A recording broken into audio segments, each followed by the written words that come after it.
What's going on, everyone? So, the center position needs to be addressed. Lakers are looking to trade for a clear-cut starting center, but they also want a backup, and in particular, a veteran backup, right? And there are several names that could potentially be on the market. We'll see. Reason I say potentially is one thing you also have to keep in mind with the new CBA.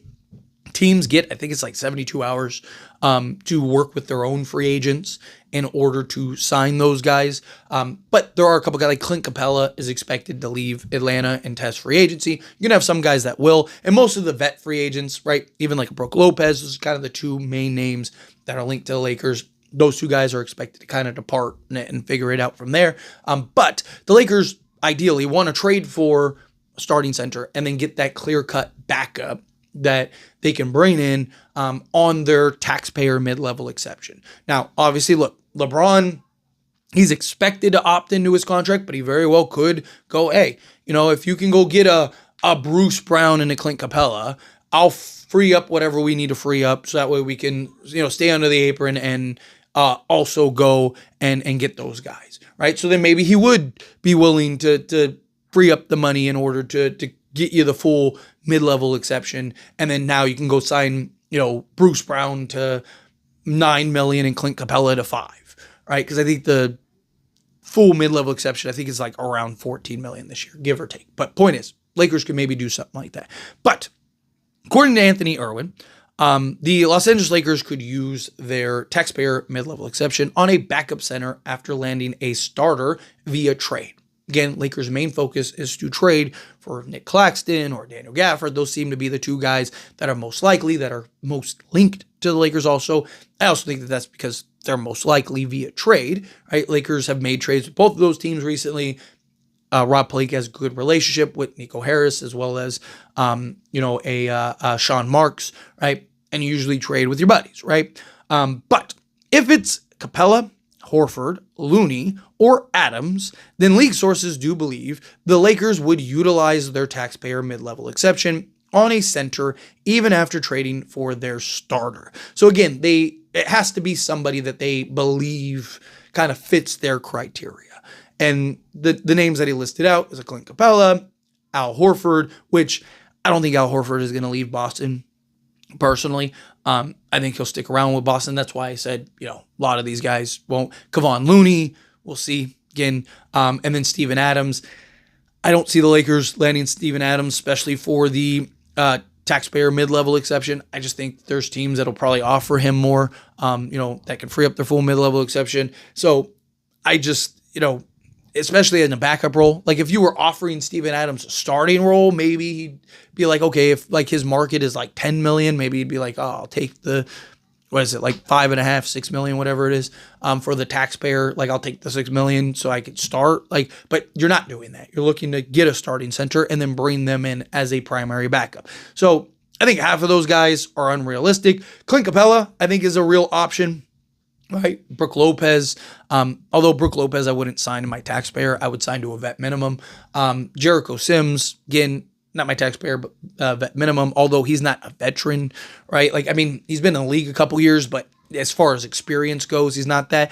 And I personally, and I've talked about this on several occasions, I personally too want a veteran center as your backup. Right? If you want to go trade for Mark Williams, go trade for Mark Williams. Walker Kessler. Right, fingers crossed. Right, Walker Kessler, whomever, Jalen Duren, Nick Claxton, Daniel Gafford, even those guys. Right, I'm all for bringing in those guys, but it'd be nice to have a guy that's kind of been there, done that. Right, that's why I'm not against even like a Brook Lopez. I understand his age and questions of the decline, but you're not looking for him to start. You're not looking for him to play 38 minutes a night. Right, you're looking for him to come in a backup role, give you maybe 20 minutes a night, but he's also a guy that you can trust in spots, in moments, right? Games on the line, you're in a game 7 minute left, game's tied, right? It's like, do we want to trust Mark Williams or, throw out a Brook Lopez and trust that, hey, he's won a championship, he's hit big shots, he's been there in the moment, right? Like throw him out there and let him, get the stop or whatever, right? Like it's good to have that option if you need it. Right, maybe Mark Williams is killing in that game, and it's like, okay, just keep him. But point is, I look at kind of the backup center position, and I look at, okay, getting a veteran guy, and I like the idea. And you should be able, I do think that there are, especially Clint Capella, especially if he can play a significant role, I could see him. Like, how many teams are giving him more than the, taxpayer mid-level? The only teams that I can think of, maybe the Warriors. I don't know what their cap situation is right now, so I don't even know if they could free up their full mid-level exception. But would they or roll? I guess would be the other way, right? The Warriors are a team that could be like, hey, we'll give you the taxpayer mid-level and we'll start you. Or the Lakers are like, hey, we'll give you the taxpayer mid-level and we're going to have to bring you off the bench, right? That could be very different. Clint Capella, based on kind of the reports that I've seen, seems to be at the top of the Lakers list, which makes sense. He's still on the younger side. He just turned 31. He's still a double-double guy. He's still one of the best offensive rebounders in all of basketball, right? So, I look at a Clint Capella and I'm like, okay, I get it. I that makes sense. So, I mean, if you could land a Clint Capella for a taxpayer mid-level, fine. I've even talked about, do you go with a Clint Capella and a Brook Lopez, have that be your center rotation, get Clint Capella as your starter, and then use your assets and everything to go get your perimeter help, right? Can you go get a 3-and-D wing? I would much better prefer the Lakers go just kind of solve your center position, especially if they have to overpay for guys, right? You're already hearing reports Lakers would have to overpay for Daniel Gafford, right? You have Dalton Connect in your first. It's why? I like Daniel Gafford. I think Daniel Gafford would be great for the Lakers. Chemistry with Luka, all of that. Young enough to be a foundation piece for, the next 6 years or whatever, right? But I'm not overpaying for him. Same thing with a Nick Claxton, so on and so forth, right? If you have to, I'm not against overpaying for a center, but it has to make sense, right? Mark Williams, right? Everyone was like, oh, that's an overpay. Yeah, it was, but it's justifiable, right? That's your center for the next 10 years, right? Your best case scenario is you're drafting a guy like that. And he still has upside and potential, and he's young enough to where, Daniel Gafford, you kind of know what he is. You know what he's going to be. He's probably not going to become this, superstar center that just is, crossing dudes over. He's not going to become Anthony Davis overnight. But a guy like Mark Williams, right? There's still the upside and potential, particularly on the defensive side of things and stuff, right? What does he look like?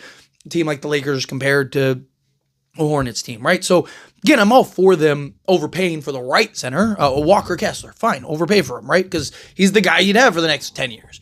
But I'm not overpaying for a guy that's 28 that, is, basically what he is and what he's ever going to be, right? Now, so at that point, fine. Bring in a Clint Capella, bring in a Brook Lopez or Jericho Sims or whatever, right into the season, and then use all your assets and whatnot to now go get guards and forwards, right? Can you go, a package that you'd have to trade for a Daniel Gafford? Can you go get a Herb Jones?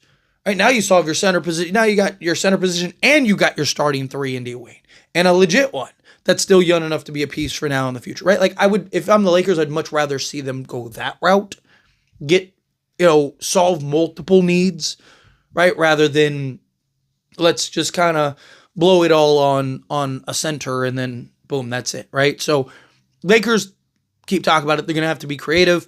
I'm glad that they kind of, they know they need two centers because it's something that I've talked about very heavily. Need that clear-cut starter. Need that guy that this is the guy that is our starter. This is the guy that we are riding with, for the long haul. But then you need that clear-cut backup that, hey, on any given night, he could be your starter, whatever. And, and then if you want to keep a Jackson Hayes or a Koloko or whatever, fine, keep them. But let me know your thoughts and opinions. As always, this is a discussion, so let me know down in the comments below. That being said, if you haven't liked this video, hit that like button. Helps me out. If you enjoy these types of videos, truly appreciate it. Not subscribe channel, hit that subscribe button. Turn on the bell notifications. Appreciate y'all. See you in the next one. Thank you.